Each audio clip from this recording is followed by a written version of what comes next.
Hey, what's going on, Beowulf Nation? It's on Beowulf back at it with another video. If you're new to the channel, hit the subscribe button. Existing subscribers, hit the bell notification. Get notified as soon as the video is uploaded. One quick thing before we get into the video, I'm doing free monthly giveaways. And what I'm giving away is free Bitcoin. Now, how to get entered into this, you have to be subscribed to the channel, like the video, comment on the video, and then when you put below your comment, you have to have a Bitcoin wallet. Now, there's a bunch of places you could do that. Coinbase is, for example, one. Not paid to say that by them, but it's the easiest way. So once you sign up, all these things are free to sign up to get these wallets. And then you have to make sure it's a Bitcoin wallet.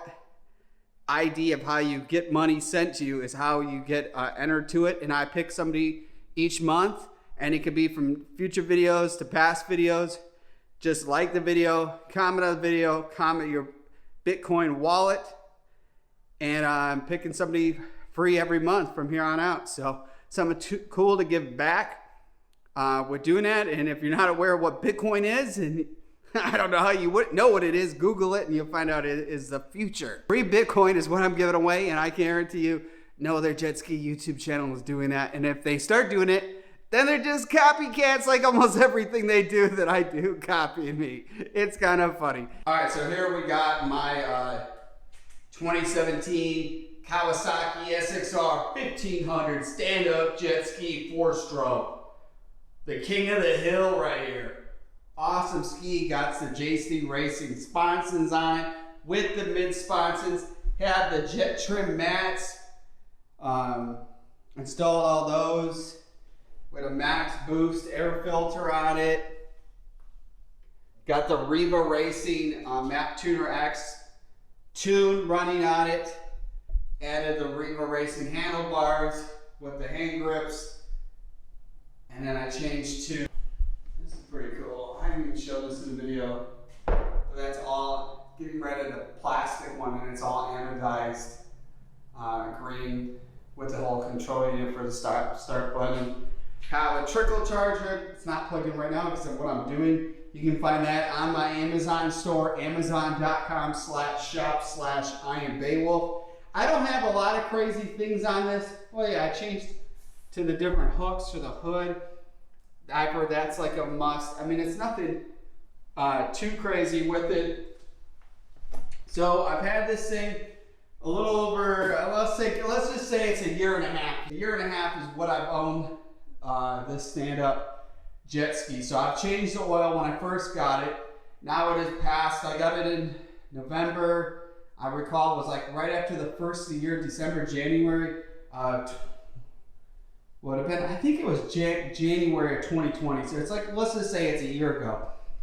This doesn't have an hour meter unless you plug it into their computer with Kawasaki to find out what it is. I know that it had 4 hours on it when I bought it.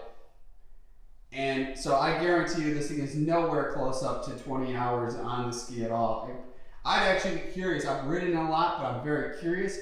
How much is it? You don't have a big tank, so there's no safari riding with a ski like this.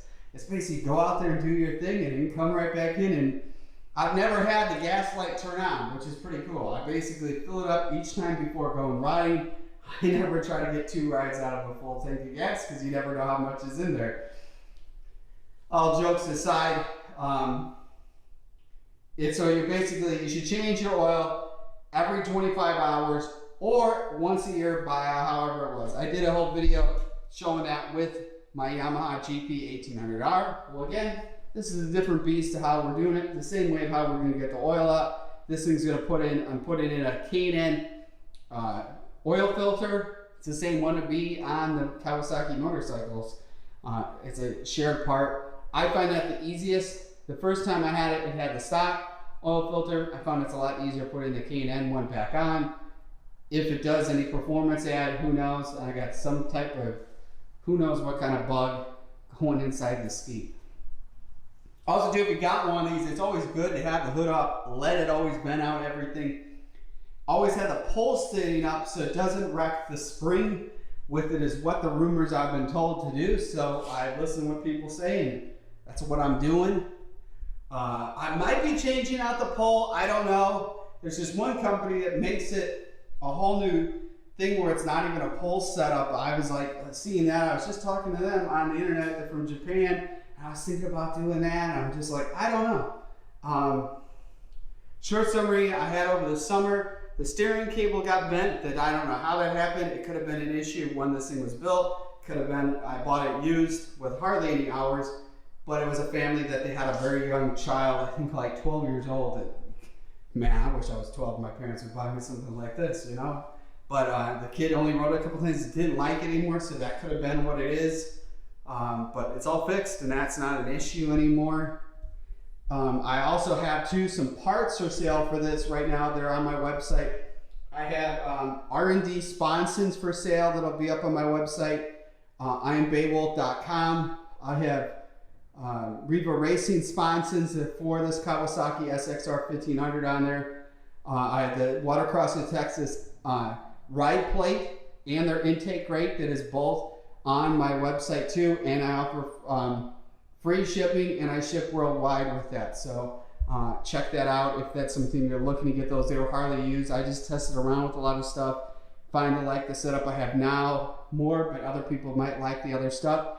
So if you're into this and you have one of these, they all fit from 2017 all the way to 2021. It's basically the same ski, difference is paint and graphic. I was thinking about doing custom graphics with it. There's a whole future of what I want to do with this, and I can't ever make I always change my mind of what I want to do with it. I'm not sure always. I'm like, I would do this, I would do that. I just don't know.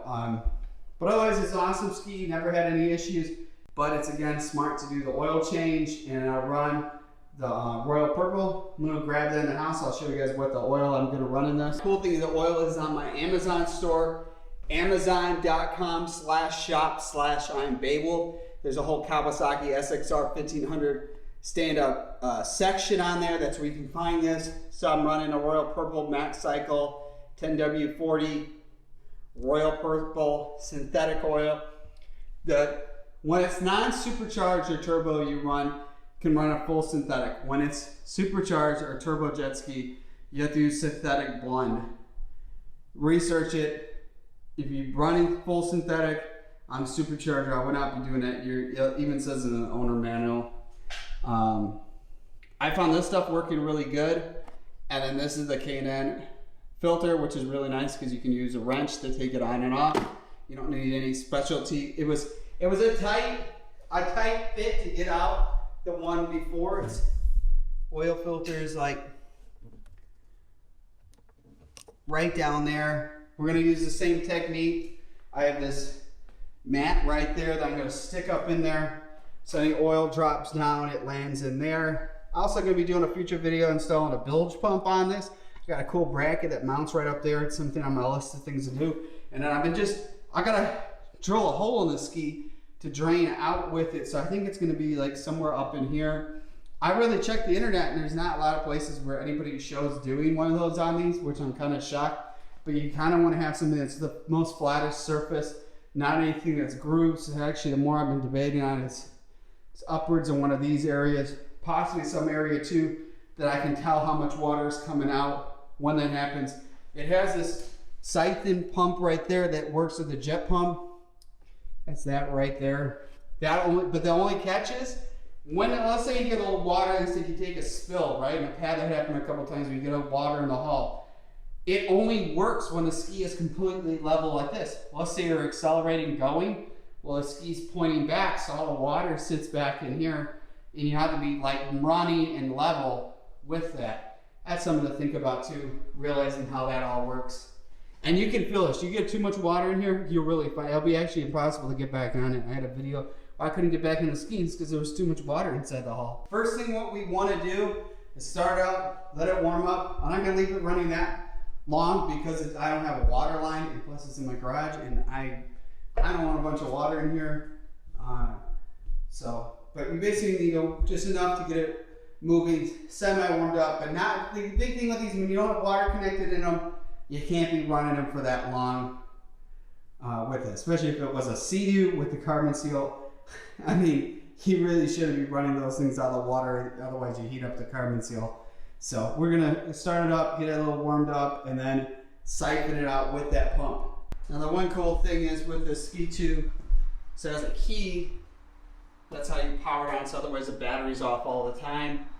And you have to have a key to get this thing going. It's kind of a cool safety feature that Kawasaki has. Kawasaki, Yamaha, and Sea-Doo are all different setups. But basically, you got the key in there, it's all ready to go. I run a different lanyard when I ride. I don't like those orange things around my, or the red things around my wrist. Cold start, Kawasaki SXR 1500. Let's do it.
I want to show that's pretty cool. I don't know if the camera will show it. So this side is, let's see.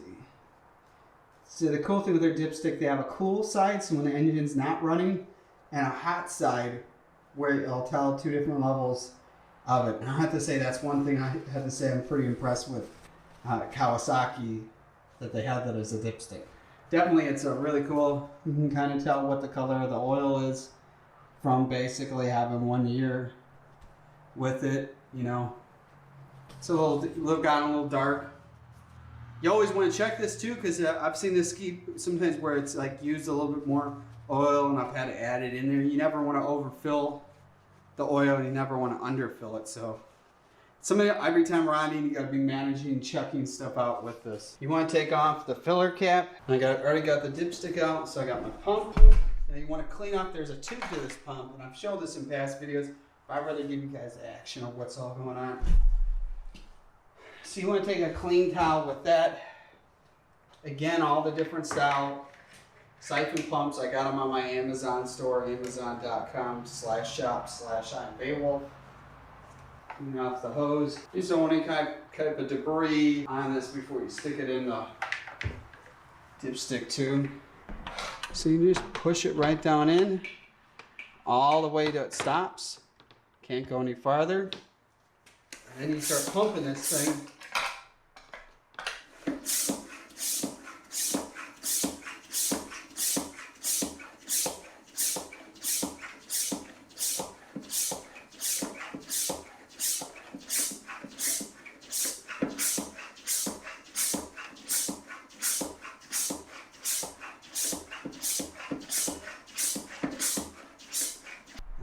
Gets you to see what's going on.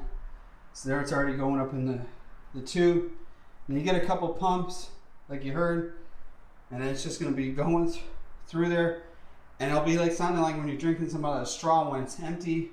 It's going to take a little time. Once it's all out, you do the oil filter, put the new oil filter on before you add any oil, otherwise it's going to be inside the jet ski. I said in past videos, if you live somewhere where there's bugs, lizards, oh my, keep an eye on all this stuff because you don't want something going down in there while this whole process is running of doing it. Obviously you don't want to do it in the rain, whatnot. I've done spark plug changes. I did that over the summer, so we don't really need to be doing that right now. I do have another extra set of spark plugs. Maybe I'll change in a couple months, but it's not on the list of things to do. Also a cool thing, if you're just all new to the whole Kawasaki game, this is really neat with this is where you connect the water line. And it's like, almost looks exactly like a hose connection for like a hose for your, what's that, spigot. This is the ductwork bringing cool air into the engine. Really well designed stand-up jet ski. I have to tell you, this is way beyond nicer than the new Yamaha Superjet 4-stroke. We can argue that all day long. This has been really well engineered stand-up jet ski. I originally was gonna get the new Superjet, and last minute changed my mind on that. Just worried about a lot of design stuff that they designed so quick. Especially like the biggest thing is they didn't come with sponsons. And if you can see how big of a sponson this has on it, even when you look at how it came with sponsons stock. People have added sponsons on the new Yamahas, and they're using the rivets on the side of the ski with doing that. I don't know. Sometimes you just avoid new things. You can really tell that Kawasaki took a lot of effort into designing this stand-up jet ski. This one pump is like the size you would have at a dealership. Because I have so much stuff, that's why I have it. You don't need a giant one like this. Like I said, on my Amazon store, amazon.com/shop/on Beowulf. There's a bunch of different sizes. Nice thing is you won't need like a drain pan. You can bring it to like an auto parts store and they could just dump it right there. Totally free to do that. Saves you a lot of money. This isn't rocket scientist doing this. Anybody could do this. It just takes some time. I mean, dealers charge a lot of money, but if you're one of those people, that's what you do. Go ahead and do it. That's why I'm showing this. Plus, I'm just showing this is just part of owning it. I mean, it's yearly maintenance, getting ready for the season. It's been a little cold, really, to take this thing out, but I'm hoping to ride it soon. Actually, tomorrow it's supposed to be like 65 degrees. Going to the ocean, so either I'm riding this, or I'm riding this. More people like to watch the videos of the Yamaha GP 1800R than they do want to see the stand-up, which is shocking because this thing's a lot of fun.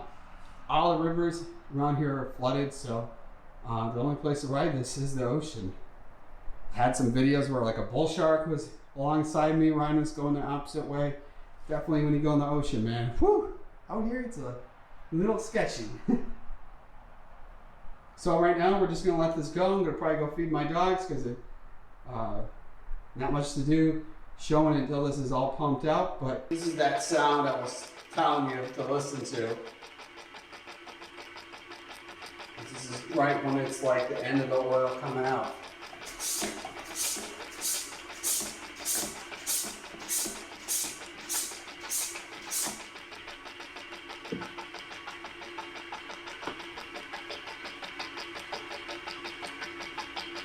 And it probably took about like 20 so minutes to do this, of just waiting for it to go. So like I said, it's prepare to be doing some other stuff while that's going on. Alright, so I already loosened the oil filter. You have to have like one hand going underneath intake manifold, the other hand right here. Untwist it off. I got that little piece of the carpet style stuff for absorbing oil. Got that below there. Goal is not to spill any. Whoop. Pull right up, and here is the oil filter. All right, so you got that pulled out, and then what you want to do is the gasket around the top. There'll be a rubber little gasket on top of the oil filter. You want to rub some clean oil on there around that. There'll be this area right around here. You rub clean oil on there, and then twist her back on. But first, you want to clean up everything that you might have spilled down in there, and it's really hard to see what's down there. There'll be this like metal lip. And that's where you want to, right below where the oil filter goes on, you want to just clean that up. Yeah, but that mat is definitely, I cut it down. That's on my Amazon store too. And I cut that down to be really small, to be used in between my Yamaha and the Kawasaki for oil changes. Because otherwise, this would be super, super, super messy. And I kind of folded over a different way than I did on the other ski. The goal is, but you can tell right there, that's how much spilled out. Couldn't have stopped that, but that would have been all inside the hull if you didn't have this mat for changing oil. All right, so we got that right there. Let's take another one.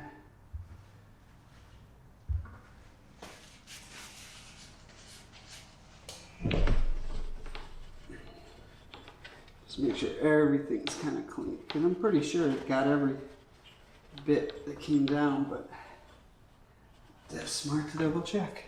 You see we got a little oil.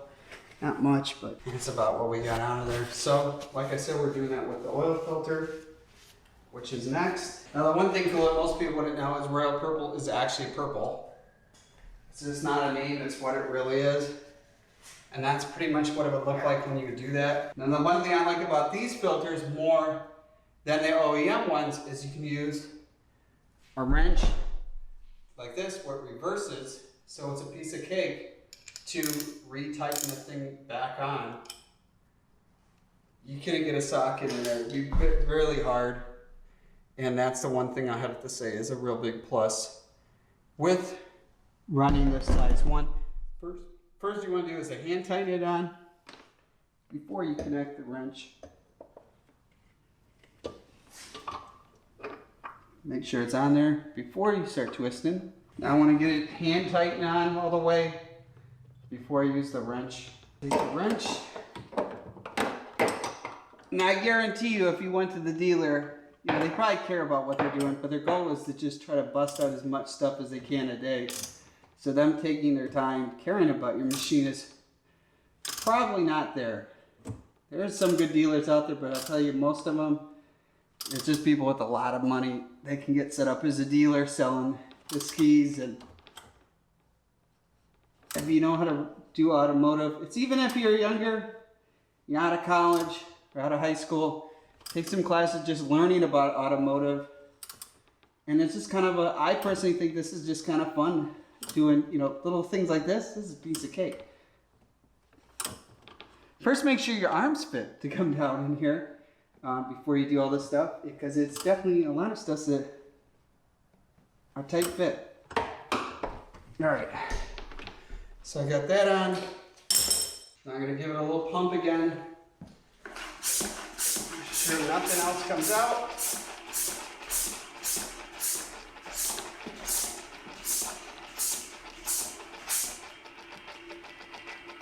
We can hear stuff, but we don't see anything.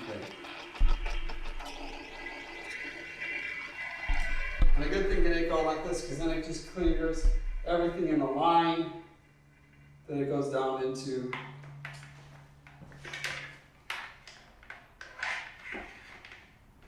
the pump. All right, so now it's time to add the oil. It's 4.4 quarts when you're doing the oil filter change, the oil change with the oil filter. So one of these is 1 quart.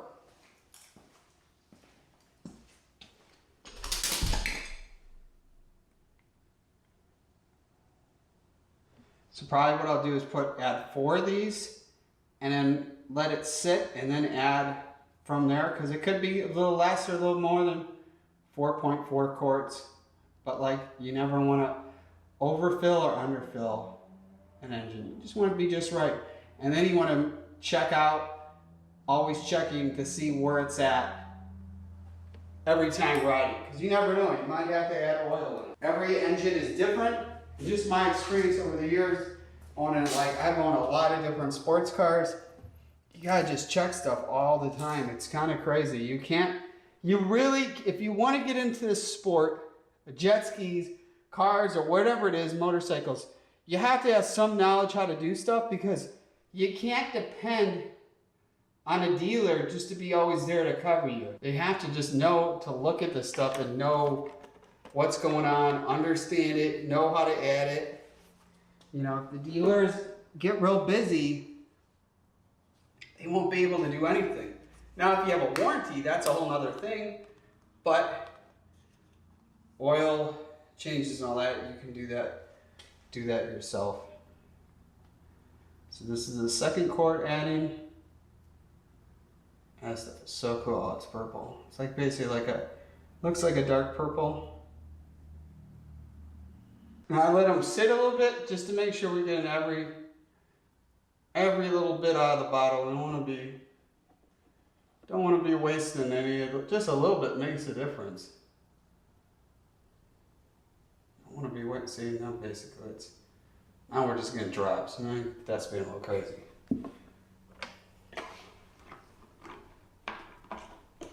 All right, so now we're on to third bottle.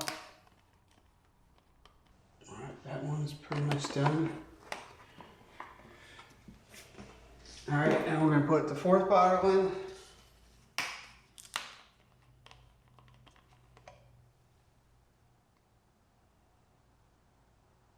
Now with the tune that I want with Riva racing with this, it'd be a racing tune if you were actually racing this in course buoys.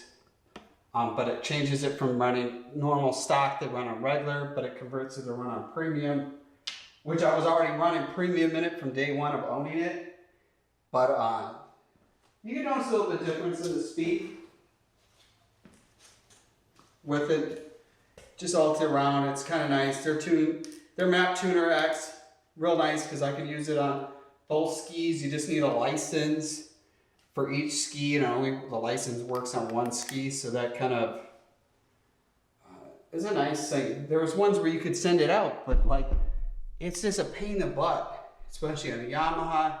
Taking the ECU out, of this, their tunes, plus you can flash it back to stock. It stores the stock tune all around. It's just a better thing. I mean, this thing, when I got it used, I think I had like 6-7 months of the warranty left on this. And I had one little issue when I first got it.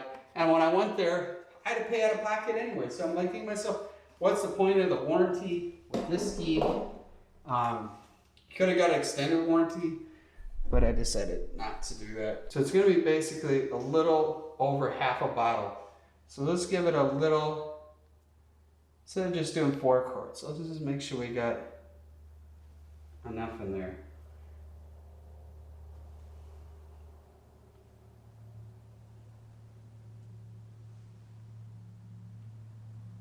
Yeah, that's probably good. So that's still how much is left in the bottle. The light shows. Well, we're gonna let it sit before we add anything more. Because like I said, you don't want to overfill it, you don't want to underfill it.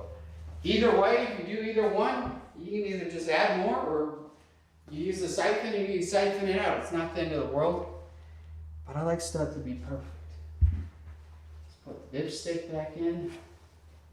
The one thing too is when you first change the oil, you add it in. It takes a while for it to sit down on the end, down the bottom of the oil pan, so you're not going to see fully of what it actually is. That's why I say you let it sit. Start it up if you wanted to. That's what I'm saying is a lot of these dealers, they kind of rush with doing this. So I've heard people with, not Kawasaki's, but Sea-Doos and Yamahas, where stuff goes wrong. Put too much oil, too little. Because you can see with the cool, we're a little under half where it should be. Like I said, you let it sit. Let it sit at the bottom before you do any of this. Usually any of this, it can't be a rush. And then it's a little bit later tonight. That's why I'm not starting up tonight, because I don't want to look cool outside. I don't want to wake up a bunch of people running this. I've already started it once. I'll check it in the morning. Yeah. But that's how you change the oil. I love how the dipstick is on this ski. Really nice. So we pull, make sure all the oil's out of that. Pull that out. Wipe that down. Stick that right down there on the ground for right now.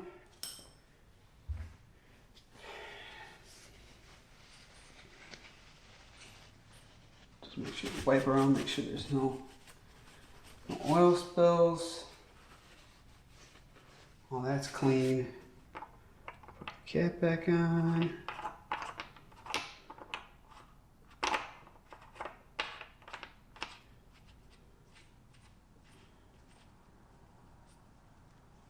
All right, so we got the cap on, dipstick in. She's ready to party. And that's basically how you change the oil. And you know what, this engine is in other Kawasaki's. So basically, other Kawasaki jet skis, this is basically all the same thing no matter what. With these, I know the Supercharged one is a lot different of the room in here. And some of the probably the sit-down jet skis have a lot more room in there. This has, I have to say, for the ski has a fair amount of room. The only thing is getting the battery out is a pain in the butt. And I'm sure they got like 4 straps holding down the battery. In the future, I might be putting a different battery in there. Just knocking that out. I don't know, maybe the next couple of months. Just trying to figure out what my plans are, what I'm doing with the ski. But yeah, this is my baby. My Kawasaki SXR 1500 stand-up jet ski. So thanks for tuning in. Hope you guys enjoyed the video. Like I said before a couple of times, check out my Amazon store, amazon.com/shop/IamBeowulf. Check out the I Am Beowulf merch at IamBeowulf.com. Like I said, I have some used parts from these ski performance parts, barely used, that are like new. They'll be on the website under I think it's the jet ski section. You'll see it when you go on there on my website, IamBeowulf.com. Hope you guys enjoy about the new free giveaway. Get a little bit of Bitcoin in your pocket. Invest now. And hey, I'm giving it out free once a month to a subscriber. So make sure you're subscribed to the channel, like the video, comment on the videos, and then besides your comment your Bitcoin wallet. You don't have to go to Coinbase with having a wallet, but just check into that. Hope you guys enjoy the video. And I try busting out as many videos as I can, having good content. So I try to keep you guys, always something new is going on. It's not the repeat of stuff. We got new stuff all the time. Got my Yamaha GP 1800R. Be driven to win. Stay mighty and keep strong.